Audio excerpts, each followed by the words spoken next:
અમરેલી જિલ્લાના જાફરાબાદ તાલુકાના ધારાબંદર ગામમાં ભારે વરસાદ બાદ પૂરની સ્થિતિ સર્જાઈ છે।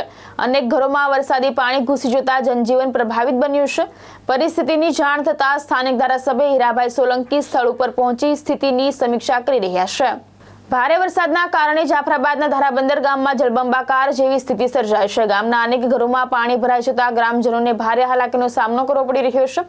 પરિસ્થિતિની ગંભીરતા વચ્ચે ધારાસભ્ય હીરાભાઈ સોલંકી તાત્કાલિક ગામમાં પહોંચ્યા હતા અને જાતે પાણીમાં ઉતરી અસરગ્રસ્ત વિસ્તારોની મુલાકાત લીધી હતી। ધારાસભ્યએ સ્થાનિક તંત્ર સાથે ચર્ચા કરી રાહત અને બચાવ કામગીરી ઝડપી બનાવવા સૂચના આપી હતી। સાથે જ પાણીમાં ફસાયેલા લોકોને સુરક્ષિત સ્થળે ખસેડવા અને જરૂરી તમામ વ્યવસ્થા કરવાની તાકીદ કરી હતી।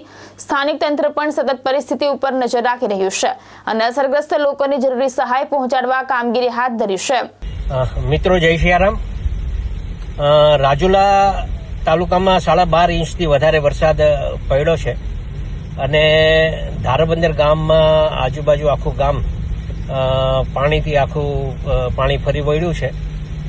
મારી ખાસ આપણા આ મત વિસ્તારના ઘણા બધા લોકોને બહુ સારું તરતા આવડતું હોય છે, તો આવા છોકરાઓની થોડી યાદી બની જાય અને એનો સંપર્ક અમારા સાથે થાય તો કોઈ ગામમાં આપણે મદદરૂપ થવા માટે આપણે જે ટીમ આવવાની હોય એ પહેલા આપણે કંઈક મદદરૂપ થવા માટે આપ સૌ અમારો સંપર્ક કરો અને જ્યાં જે ગામડાઓમાં મુશ્કેલી હોય એ મુશ્કેલી હેલ્પલાઇન દ્વારા મેં મારા ફેસબુક પર પણ મૂક્યું છે, એટલે એમાં પણ આપ મદદરૂપ થવા માટે આપ અમને જાણ કરો અને જ્યાં મુશ્કેલી હોય ત્યાં અમારા સંપર્ક કરો।